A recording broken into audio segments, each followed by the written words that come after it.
Mais j'ai voulu écrire cette pièce, cette scène-là, en partie parce que je voulais vraiment retrouver Anthony Hopkins.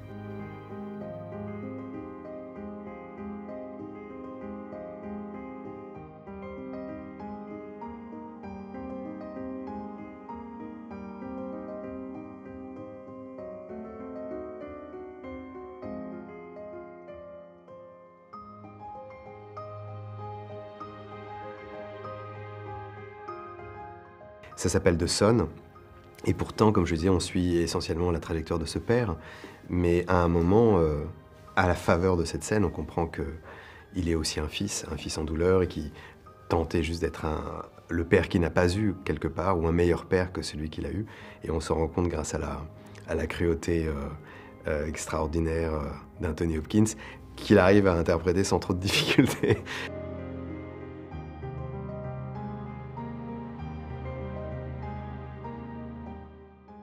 C'est vrai que cette scène n'était pas dans la pièce, même si le père du père, c'est-à-dire le grand-père qui est joué ici par Anthony Hopkins, était présent dans la pièce comme une sorte de fantôme, parce qu'il était déjà question de cette question transgénérationnelle, en fait. C'est-à-dire comment on reproduit des schémas qui nous ont abîmés et comment parfois on se positionne justement à l'inverse de ces schémas. Enfin, on en est tous un peu là, à tenter de faire différemment de nos propres parents, de faire mieux.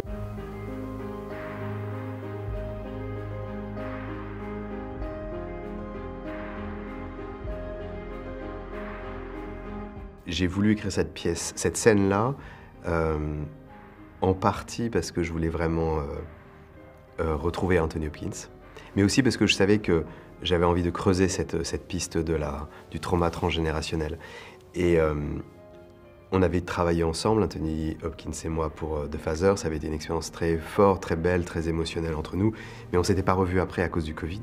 Et donc c'était l'occasion, disons, de retrouvailles. Aussi l'occasion de voir ces deux acteurs, Anthony Hopkins et Hugh Jackman, dans la même pièce. Et je sentais qu'il allait se passer quelque chose de fort. Yes, you have suffered so much, and your daddy was not nice to you, nor to your mama. Fine. So what? Don't you think it's time you started growing up? Because, believe me, it is pathetic, watching a man of 50 chained to the teenager he once was.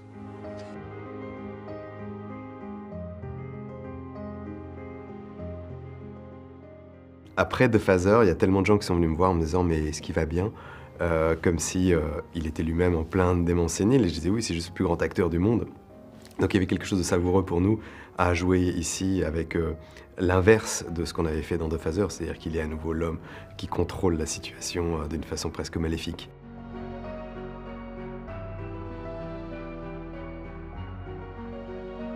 Dans les contrats américains, il y a une singularité souvent, c'est qu'on a un certain temps par jour. Le compte à rebours commence au moment où l'acteur quitte son hôtel. Pour cette journée-là, la première journée qu'on a fait ensemble, il me fallait à peu près 16 heures pour la tourner et j'en avais que 10, c'était déjà difficile. Et finalement, il s'est mis à un hôtel très loin et donc je me disais mais ça va être impossible de tourner cette journée en, disons, 8 heures alors que j'en avais besoin de 2 fois plus. J'arrive le premier sur le plateau et il était 5 heures du matin et je pensais être le seul et en fait un assistant vient me voir en me disant on a un problème et je dis quoi? Il me dit Anthony est déjà là. Je dis Anthony Hopkins.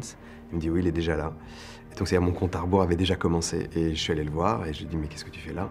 Et il me dit, écoute, je me suis réveillé à 4 heures du matin, j'avais tellement envie d'aller travailler que je me suis dit, allez, on y va. Malgré le fait que c'était pas le personnage principal de ce film-là, il y a eu tout autant de dialogues, de questions, d'emails, de partages. C'est-à-dire que peu importe le nombre de phrases qu'il a à dire, il est là pour servir quelque chose d'autre que lui-même.